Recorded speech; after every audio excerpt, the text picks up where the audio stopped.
ایک روایت سے مدد لے کر گفتگو آگے بڑھاتے. دیکھو اکثر الدعاء بتعجیل الفرج، میرے ظہور کی بہت زیادہ دعا کیا کرو. فإن فی ذلک فرجکم، کیونکہ اس دعا میں در حقیقت تمہاری بہتری ہے، تمہاری مشکلات ختم ہوتی ہیں. دعا کر رہے ہیں آپ حضرت کے لیے، مشکلات آپ کی ختم ہو رہی ہیں. صدقہ دے رہے ہیں آپ حضرت کے لیے، مشکلات آپ کی ختم ہو رہی ہیں. دعا مانگ رہے ہیں آپ حضرت کے لیے، مشکلات آپ کی ختم ہو رہی ہیں. اگر یہ بات واضح ہو گئی تو اب یہاں سے میں گفتگو آغاز کر رہا ہوں اس سوال کا جواب دینے کے لیے کہ حضرت کو صدقے کی کیا ضرورت ہے. پہلی بات تو ہے کہ حضرت کو کسی چیز کی ضرورت نہیں ہے.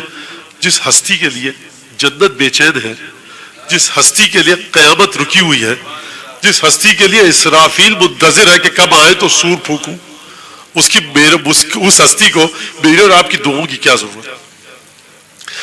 اس کو سمجھنے کے لیے یہ سمجھیے کہ آپ کا صاحبان ایمان کا امام زمانہ سے تعلق کیا ہے. اس تعلق کو سمجھیے. اگر یہ تعلق سمجھ میں آ گیا تو یہ سمجھ میں آ جائے گا کہ صدقے کی حضرت کو ضرورت ہے یا حضرت کے نام پر جو صدقہ نکالا جاتا ہے نام پر ان کے ہوتا ہے، کام ہمارے آتا ہے. میں پڑھ چکا ہوں اس حدیث کو جو آج ابھی پڑھنے جا رہا ہوں. چھٹے امام امام جعفر صادق علیہ السلام فرماتے ہیں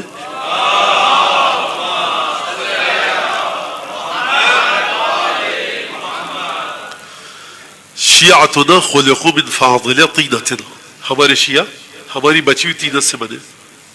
ٹھیک. وہم ما یسوءنا ویسرہم ما یسرنا، جو چیز ہم کو تکلیف دیتی ہے وہ ان کو تکلیف دیتی ہے، جو ان کو تکلیف دیتی ہے وہ ہم کو تکلیف دیتی ہے، اور جو چیز ان کو خوش کرتی ہے وہ ہم کو خوش کرتی ہے. اور پھر امام نے فرمایا فَإِذَا أَرَادَهُمْ أَحَدٌ، جب کوئی تم میں سے فَإِذَا أَرَادَنَا أَحَدٌ مِّنْهُمْ، جب کوئی تم میں سے ہمارا ارادہ کرے ہمارے ساتھ بھلائی کرنے کا، ہمارے ساتھ خوبی کرنے کا، ہمارے ساتھ اچھائی کرنے کا، ہماری خدمت کرنے کا. خوب غور سے سنیے گا. جب تم میں سے کوئی چاہے کہ امام زین العابدین کے بارگاہ میں کوئی ہدیہ بھیجو، امام جعفر صادق کے لیے کوئی ہدیہ بھیجو. فَإِذَا أَرَادَنَا أَحَدٌ مِّنْهُمْ، جب ہمارے شیعوں میں سے کوئی ہمارا ارادہ کرتا ہے بھلائی کا ہمارے ساتھ، فَلْيَقْصِدْ مِنْهُمْ، تو اسے چاہیے کہ ہمارے شیعوں کا ارادہ کرے. فَإِنَّهُمُ الَّذِي يُوصَلَ إِلَيْنَا مِنْهُ، کیونکہ ہمارے شیعہ وہ ہے کہ ان کے ساتھ تم جو کام کرو گے ایسا ہے کہ تم نے ہمارے ساتھ کیا. اس کا مطلب کیا ہے؟ اس کا مطلب یہ ہے کہ حضرت حجت کو کوئی تکلیف نہیں پہنچتی. جب کسی حضرت کے چاہنے والے کو تکلیف پہنچتی ہے تو وہ تکلیف حضرت کو پہنچتی ہے. جب کوئی بچہ یتیم ہوتا ہے نا، اس کے گھر میں اگر صف ماتم بچتی ہے حضرت کا چاہنے والا تو امام زمانہ کی آنکھوں میں بھی آنسو آتے ہیں. جب کوئی چاہنے والی بیوہ ہوتی ہے تو اس کے گھر میں صف ماتم نہیں بچتی، حضرت حجت کی آنکھوں میں بھی آنسو آتے ہیں. اسی لیے فرمایا کیا تم یہ سمجھتے ہو کہ محملین لمراعاتکم وناسین لذکرکم، کیا تم یہ سمجھتے ہو کہ ہم تمہیں بھول گئے ہیں، تمہارا خیال نہیں رکھ رہے؟ ہم تمہارا خیال بھی رکھ رہے ہیں، تمہارا ذکر بھی کرتے ہیں صبح شام اپنی دعاؤں میں.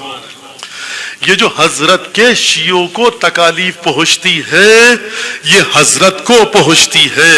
عجیب امام ہے، عجیب امامت ہے حضرت حجت کی کہ دیکھیں فرما رہے مولا گویا کہ یہ فرما رہے کہ جو تمہاری تکلیف ہے وہ ہماری تکلیف ہے.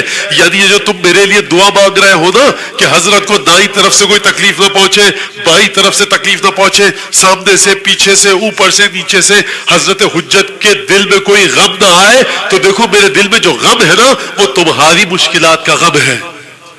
اگر تم یہ دعا مانگو گے کہ میرے دل کو کوئی غم نہ آئے تو در حقیقت کہ تم اپنے لیے دعا مانگ رہے ہو کہ تمہیں کوئی غم نہ آئے. اچھا فرق کیا ہوگا اس کا؟ کوئی سیدھا سیدھا حضرت کہہ دیتے، امام کہہ دیتے تم اپنے لیے دعا کیا کرو. یہ حضرت حجت کو بیچ میں لانے کی تک فلسفہ حکمت کیا ہے؟ حکمت یہ ہے کہ تم اس بات کا شعور، درک اور اس بات کی سمجھ اور فہم پاؤ کہ دیکھو تمہارا تعلق امام زمانہ سے اتنا گہرا ہے کہ ہماری اور آپ کی مشکل حضرت حجت کی مشکل ہے، ہماری اور آپ کی تکلیف، ہمارا آپ کا درد حضرت حجت کا درد ہے. فَإِنَّهُمُ الَّذِي يُوصِلُ مِنْهُ إِلَيْنَا. یہ ہمارے شیعہ ہیں کہ جن کے ذریعے جو چیز پہنچتی ہے ہم تک پہنچتی ہے. شروع میں خود فرمایا امام نے جو ان کو تکلیف دیتی ہے وہ ہم کو تکلیف دیتی ہے, جو ان کو خوش کرتی ہے وہ ہم کو خوش کرتی ہے. گویا آپ کی تمام تکالیف حضرت حجت کی تکالیف ہے. پروردگار صدقہ دے رہے ہیں امام زمانہ کے دل کو کوئی ٹھیس نہ پہنچے. برحمتك يا أرحم الراحمين وصلى الله على محمد وآله الطاهرين.